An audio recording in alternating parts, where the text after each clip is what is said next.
the last season of Mad About You on DVD. You want to watch it? I'd rather watch Letters from Iwo Jima. At least that ends happily. The Asian right-wing religious fundamentalists killed themselves. Mad About You sucked the final year. Every time there's a baby born on one of these sitcoms, you know the show has jumped the shark.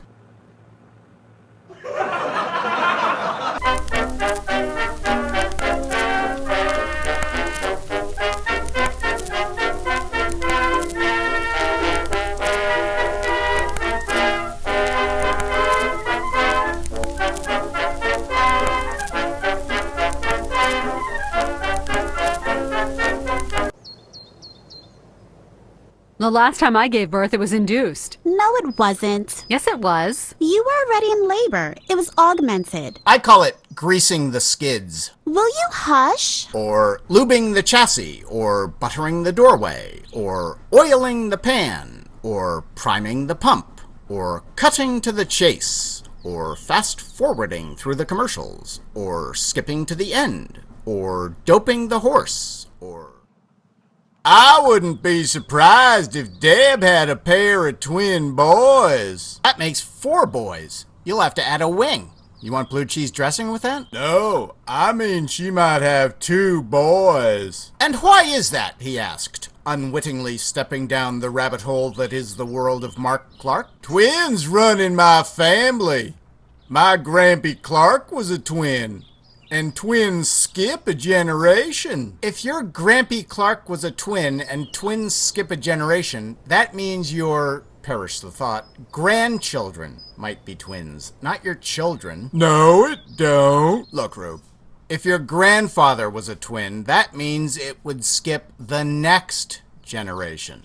Your father's generation. Oh! So does that mean I'm a twin? I'll probably hate myself in the morning for bringing this up, but it's possible that you were twins. How? Well, there's a phenomenon called vanishing twin syndrome. Twins start to develop in the womb, but sometime during the pregnancy, one of them disappears. Wow. I wonder which one of us lived. Me or my brother? I think we can safely rule out you.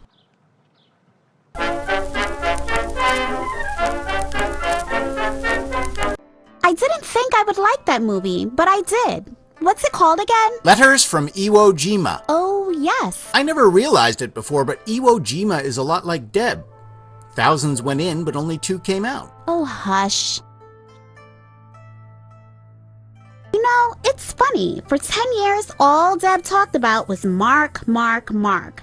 Now she doesn't mention him at all. Now he's just a semen delivery system. Like a sperm bank with a 24-hour ATM. Oh, hush.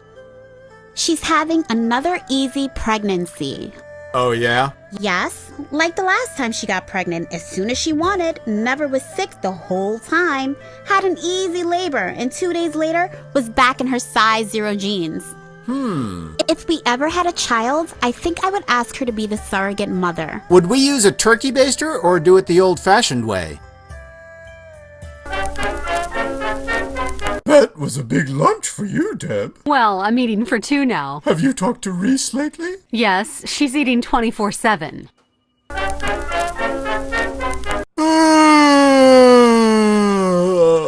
Quick, get changed. We've got to get to the hospital. The hospital? What is it? Deb is having her baby. No, that's wrong. You're supposed to say, a hospital is a big building with a lot of patients, but that's not important right now.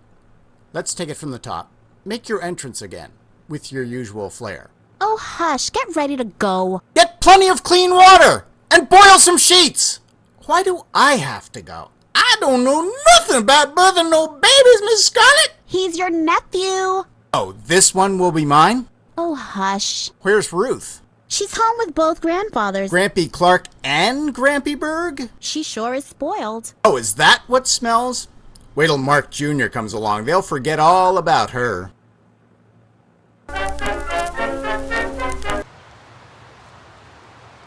Man, all that security to get into a maternity ward?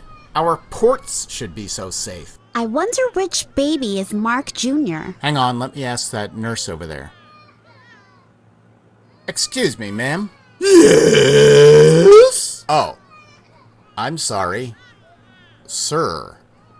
Are you a nurse? What do I look like, an expectant father? No, you sure don't. We're looking for Mark Clark Jr. Mark Clark Jr.?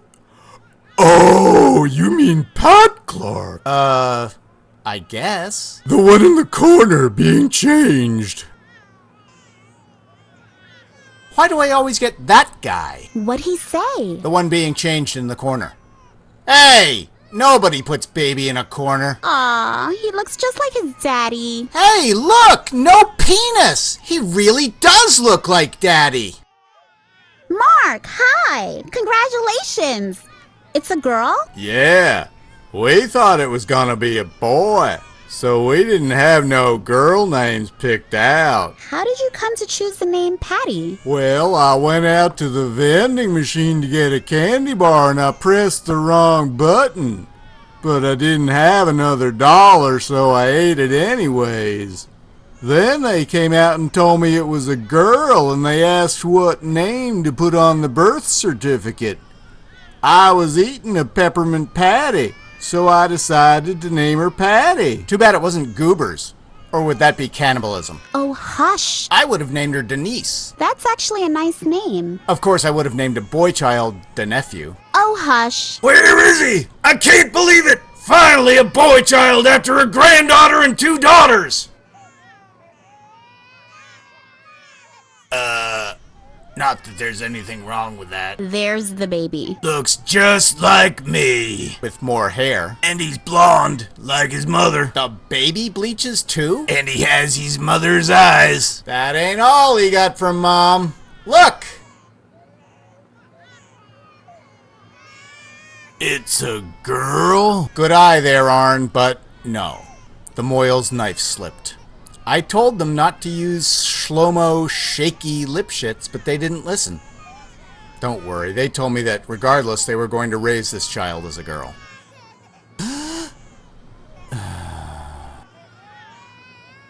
Another granddaughter. Oh well. I suppose Mark and Deb can try again. Actually, I believe Deb was going to have the doctor take care of that. Oh well. I suppose you and... Anyways, there's always great grandkids. Excuse me. Yes? I'm Arnold Berg. Congratulations, Mr. Berg. You have a great granddaughter. No!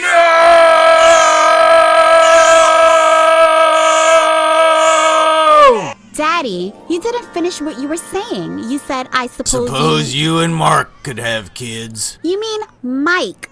Mark is Deb's husband. No, he meant you and Mark. And I'm okay with that. As long as I can watch. And heckle him. So Mark and Deb have 2 girl children and no more. Interesting. Why? I have a theory about families with 2 girl children and no more. The older girl is socialized by men. The father, the grandfather, the uncles, the male cousins. The younger one is socialized by women. The mother, the grandmother, the aunts, the female cousins. So the older one loves men and loves to do guy stuff. Go to ball games, drink beer, etc. While the younger one would rather hang out with women and do girly stuff like shop and go to tea. So you think that Ruth and Patty will turn out like Deb and I? You know what Marx said. Groucho? No, his brother Carl. History repeats itself. First as tragedy, second as farce. Repeats itself? Like radishes, especially in your family. Every unhappy family may be unhappy in its own way, but in your case, I'll make an exception. Patty, why can't you be smart like Ruth? Ruth, why can't you be slim like Patty? I didn't think the last season of Mad About You was that bad. I particularly liked that one scene where they were home and they suddenly decided to go out, And then we next see them in the car, sans baby. Yeah, they acted like they never even had a baby. At least they didn't do the thing that proves the show has really jumped the shark. What's that? They have a baby, and the next thing you know, she's 5.